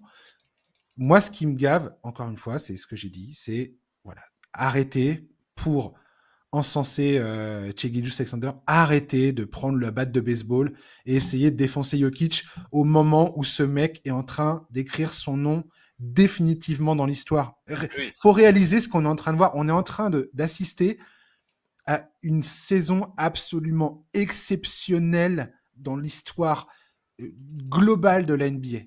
Jokic est un joueur qui, à la fin, va être, même s'il gagne qu'un seul titre, même s'il a que 3 MVP, que vous le vouliez ou non, dans sa production, dans la lecture qu'on fait de la ligue, tous les arguments qu'on a utilisés pour dire « LeBron, il est absolument formidable, rendez-vous compte, son efficacité, regardez les stats avancées ».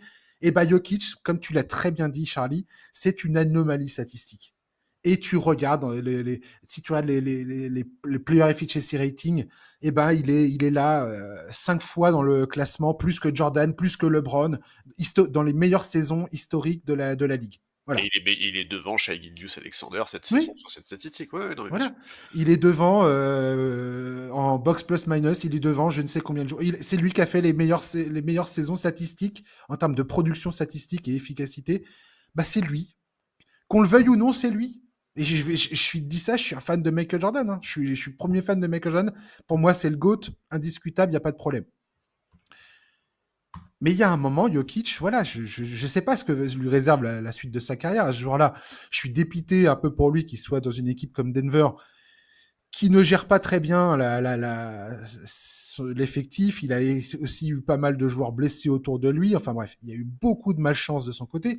Mais il faut quand même bien comprendre qu'aujourd'hui, il est 3e au classement des meilleurs scoreurs de la ligue, 2e en passe décisive, 3e au rebond, 2e en interception. C'est du jamais vu. C'est du jamais vu. On n'a jamais vu ça. Est-ce que vous vous rendez compte de ça? Faut quand même bien contextualiser le truc. On n'a jamais vu ce qu'on est en train de voir. Et je sais pas comment le dire autrement. Voilà, j'ai passé pour un fanboy parce que tout le monde sait que je suis fan de Nikola Jokic. Mais je suis pas fan de lui je suis pas un illuminé, je veux dire.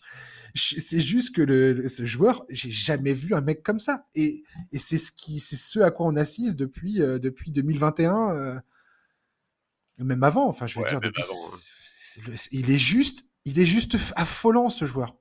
Il est juste affolant. Donc, si on pouvait juste kiffer le machin sans avoir à toujours avoir des gens qui disent « Ah, de toute façon, Joel Embiid lui met une race s'il n'était pas blessé, et ainsi de suite. » De quoi vous parlez? De quoi vous parlez, sans déconner? Sans compter que Jokic, c'est un des rares joueurs, et ça on en a déjà parlé toi aussi, toi et moi, c'est un des rares joueurs qui, aussi fort soit-il en saison régulière, quand tu arrives en playoff, il hausse son niveau de jeu. C'est pas le cas de beaucoup de joueurs. C'est le même cas de très peu de joueurs. J'ai cru que tu allais citer des noms, là. Non, on pourra en citer, mais je vais pas les citer. Non, mais j'ai pas envie de rentrer dans ce truc-là, parce que sinon je fais exactement ce que je suis en train de dénoncer quelque part. Mais je voudrais juste, voilà, qu'on ait tous conscience, parce qu'on est tous là à dire ouais, faut chérir là, Kevin Durant, LeBron James, Stephen Curry, ils arrivent à leur fin de la carrière, faut chérir ces moments-là. Vous avez Nikola Jokic qui est en train d'écrire à l'encre d'or le livre de la NBA. Et je vois trop de monde aujourd'hui qui sont là à lui cracher au visage en pensant que ça va donner des arguments pour leur joueur favori, quoi. Que ce soit dans le débat du MVP avec Shai Gilgeous-Alexander ou de plus en plus dans le cas de la conversation de sa place dans l'histoire. Non, mais même sur tous les sujets, en fait. Genre, juste arrêter avec cette idée ridicule que descendre un joueur pour en mettre un autre en valeur, c'est intéressant. En fait, ça ne sert absolument à rien. Et je vais même dire un truc, ça décrédibilise. Ça ne sert à rien de chanter les louanges de Shai Gilgeous si dans la foulée pour cracher sur Jokic. En fait, ça décrédibilise même l'opinion globale de la personne en question, parce que c'est juste délirant. Reconnaissons que on est juste en train de parler de l'élite absolue, de la grandeur absolue, que les deux font une saison qui est absolument hors norme, complètement anormal. Et oui, les deux méritent d'avoir le trophée de MVP, et ça n'a rien d'aberrant de dire aujourd'hui, moi je vote pour Nikola Jokic. Et d'ailleurs, on l'a bien vu dans le classement, enfin dans le ranking d'ESPN là qui demande à 100 insiders de faire leur vote. Sur les 100, on a quand même 23 qui mettent Jokic premier. Alors, moi je veux bien qu'on m'explique que c'est des gens qui ne comprennent rien au basket, mais j'ai quand même quelques doutes là-dessus. Voilà, juste ESPN, accepter l'idée que les deux sont aujourd'hui à un niveau qui leur permet de prétendre au MVP. Et je vais même aller plus loin, on pourrait même dire les trois, parce que même le pauvre Giannis, il est en train de nous faire une saison qui, en temps normal, lui donnerait aussi un MVP. Sauf que les deux sont tellement dans une autre galaxie que quand tu regardes le ranking de ESPN, le pauvre Giannis, il a aucune première ou deuxième place. Il n'y a pas un journaliste qui envisage qu'il puisse contester les deux, alors que le gars, il est en train de tourner en 30 points, 11 rebonds, je sais quoi, 30 points, 12 rebonds, 6 passes. Non, mais c'est délirant. Et c'est complètement délirant. Et c'est là où, en fait, cette course MVP de cette saison, franchement, la course de MVP entre Embiid et Jokic en 2023 était assez intéressante, assez passionnante. Il y avait deux excellentes saisons qui se jouaient. Alors pour moi, c'était clairement Jokic qui aurait dû avoir le MVP, mais peu importe. Et j'étais pas sûr de retomber sur un truc comme ça. Déjà, j'étais pas sûr de continuer à avoir Jokic élevé encore et toujours son niveau de jeu. Je me demande comment il fait. Je me demande quand est-ce que ça va s'arrêter, en fait. Quand est-ce qu'il va arrêter de faire ça. Quand est-ce qu'il va enfin redescendre un peu. Parce que franchement, le mec, c'est juste pas possible ce qu'il est en train de nous faire depuis 5 ans, quoi. Mais bref. Ceci étant dit, là, ce qu'on est en train de voir comme course pour ce titre, ce trophée de MVP, je vais dire, on est tous, en tant que fan NBA, on devrait tous se congratuler en train de se dire, mais on est en train d'assister à un des duels les plus hallucinants de l'histoire. Exactement. Et cracher sur un de ces deux joueurs, c'est cracher sur l'histoire de la ligue, en fait. C'est juste ça, en fait. Non, mais vraiment, hein, c'est dingue. C'est à quoi on assiste. Exactement. On est en train d'assister à une des plus belles courses de l'histoire pour le MVP, avec deux joueurs qui sont à un niveau qui est absolument all-time, absolument incroyable. Les deux le méritent. Et vraiment, mépriser un de ces deux joueurs, c'est mépriser le basket. Je suis désolé. Ouais. C'est... Et j'aimerais aussi qu'on cite d'autres joueurs, là, Jason Tatum avec Boston, Donovan Mitchell avec les Cavaliers. Je pense que c'est important aussi de citer ces joueurs-là dont les deux clubs font d'excellentes saisons. Et c'est important d'être dans la conversation du MVP. Là, je parle pas qu'ils sont favoris pour le trophée, c'est pas la conversation. Mais tu as cité Giannis et t'as bien fait de le faire. Et Tatum et Donovan Mitchell, il faut aussi souligner les performances de ces joueurs-là et le fait qu'ils sont dans la conversation. Et ça ne m'étonne pas que tu te sois arrêté au top 5 du classement ESPN, vu que le 6e, c'est LeBron James. Ouais, j'ai pas regardé le classement ESPN, je t'avoue. Non, mais t'as tout à fait raison, effectivement. Ouais, excuse-moi, mais LeBron James dans la conversation du MVP, mais moi, ça me fait hurler, mais... Oui, il est devant Cade Cunningham, par exemple, dans le ranking d'ESPN, et c'est vrai que je comprends pas très bien. Je comprends pas du tout, mais bon, j'ai arrêté d'essayer de comprendre le traitement médiatique autour de LeBron James. Mais voilà, alors je suis désolé si je suis un peu décousu dans ce que je suis. C'est un peu trop... je suis un peu trop enflammé sur ce sujet parce que j'en parle, je suis beaucoup les conversations, tout ça. Et ça a tendance à me fatiguer qu'on puisse pas. Alors, c'est normal qu'il y ait de la passion et qu'on ne soit pas d'accord et tout ça. Mais voilà, on peut avoir des arguments sans être obligé de dire, voilà, ce joueur pue, quoi. Oui, non, mais c'est ça, en fait. Ça sert strictement à rien, quoi. En fait, trouvez des arguments en faveur de votre chouchou et arrêtez d'en trouver au détriment de ses adversaires, en fait, tout simplement. Exactement. Et d'ailleurs, il y a un article là, de Tick McMahon et de Chris Hearing sur comment pourquoi Jokic est devenu une espèce de trésor pour les analytics défensivement. Pourquoi il est aussi haut dans les classements analytics défensifs. Donc je vous invite à le lire, c'est toujours intéressant d'avoir ces opinions-là. Autre chose pour le titre de MVP, Charlie? Non, tu le décernes à qui au final? Moi je vote Jokic, mais c'est Shai Gilgeous qui l'aura et je trouve ça tout à fait compréhensible et normal. Mais effectivement, voilà, pour moi Jokic correspond plus à la définition de most valuable, tout simplement. Oui, voilà, ouais. C'est pareil. Il y a eu beaucoup d'arguments à dire ouais, machin. Shai Gilgeous-Alexander, son équipe, elle est première de la ligue, c'est hyper important tout ça. C'est comme ça qu'on a toujours fait, donc continuons de le faire comme ça. Oui, d'accord, mais le fait que son équipe soit première de la ligue, en soi, pour un trophée individuel, où on parle de valeur, de ce qu'apporte un joueur en termes de valeur à son équipe, c'est pas un argument en fait. Je suis désolé, c'est pas un trophée collectif. Le trophée collectif, ça sera le titre NBA, ça sera la première place de la conférence, ça sera le droit d'avoir l'avantage du terrain tout au long des playoffs. Mais Oui, en plus, je suis il n'y pas a pas d'accord. besoin, il y a pas besoin de sortir cet argument-là. Non, et puis on n'a pas toujours fait ça en l'occurrence. Moi, Oui, tout à fait, oui. j'évoquais 2023 par exemple, quand c'est Embiid qui l'a, les Sixers sont pas du tout en tête de la ligue. Oui, Jokic, quand il a eu ses premiers titres de MVP, son équipe était pas en tête. C'est juste que le gars était tellement faramineux, statistiquement parlant, Mais oui, que voilà. Et pareil pour Westbrook en 2017. oui, Ça reste un des MVP les plus controversés de, de l'histoire, mais ouais, moi voilà. j'ai pas digéré celui-là. Il faisait quelque chose qu'on n'avait pas vu depuis un sacré bout de temps, quoi. Et la dimension historique était trop difficile à ignorer, quoi, à ce moment-là. Si je me souviens bien des débats qui avaient eu lieu, Ouais, non, c'est tout à fait ça. c'était ça. Donc, T'as tout à fait raison. Il était passé devant Harden et Kawhi, je crois, justement sur cette anomalie statistique en fait. exactement, ouais. Bon, bref, donc tout ça pour terminer sur le Clutch Player of the Year. Et le Clutch Player of the Year, ben voilà, je te le donne en 1000, je donne à Nikola Jokic. Puisqu'il n'aura pas le titre de MVP, et ben au moins il aura le Clutch Player of the Year. Parce que si tu rates sa production dans le clutch, il est absolument incroyable. Il est à plus de 55% de réussite au tir, plus de 46% à 3 points. Si tu comptes le quatrième quart-temps plus les prolongations, c'est pareil, il est au top niveau. Alors le meilleur scoreur dans le clutch, c'est Jalen Brunson, qui est... Ouais. attendez, j'ai le tableau ici. Je l'ai perdu ou je l'ai pas perdu? Je l'ai perdu. Qui est à 7 points, je crois, Attends, sur le 6 site points. NBA, 6 points dans le clutch selon NBA.com. Donc, je rappelle, 5 ou moins d'écart, de points d'écart dans les 5 dernières minutes du match. Mais en termes d'efficacité au tir, il est moins probant.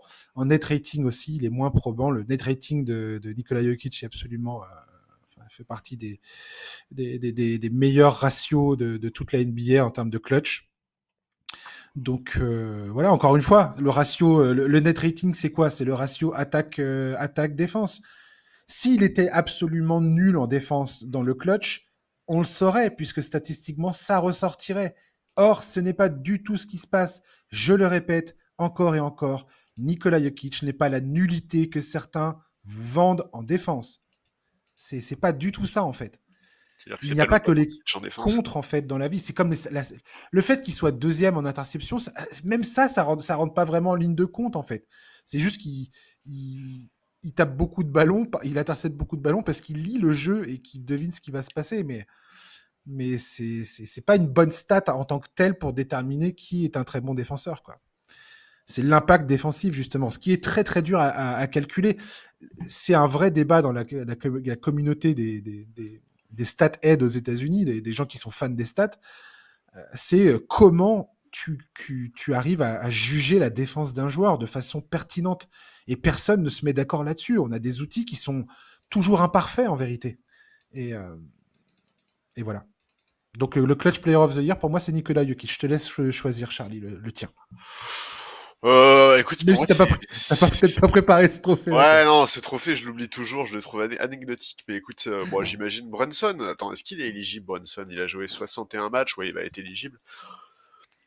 Bah ouais, Jalen Brunson, si mes souvenirs sont bons, c'est quand même un joueur qui est toujours extrêmement dangereux dans cette période-là, qui est capable de marquer sur à peu près n'importe quelle défense.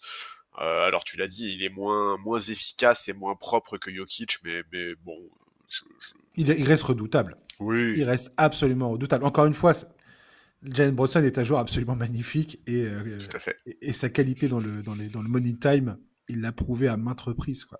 Et j'espère qu'il va revenir. Je crois qu'il est attendu ce week-end ou un truc comme ça, quelque chose. Ouais, ouais, Il doit revenir dans les ça va 2-3 pas jours. tarder. Ouais. Et de toute façon, pour être éligible au trophée, en fait, il faut qu'il revienne ce week-end parce qu'il doit encore jouer 4 matchs.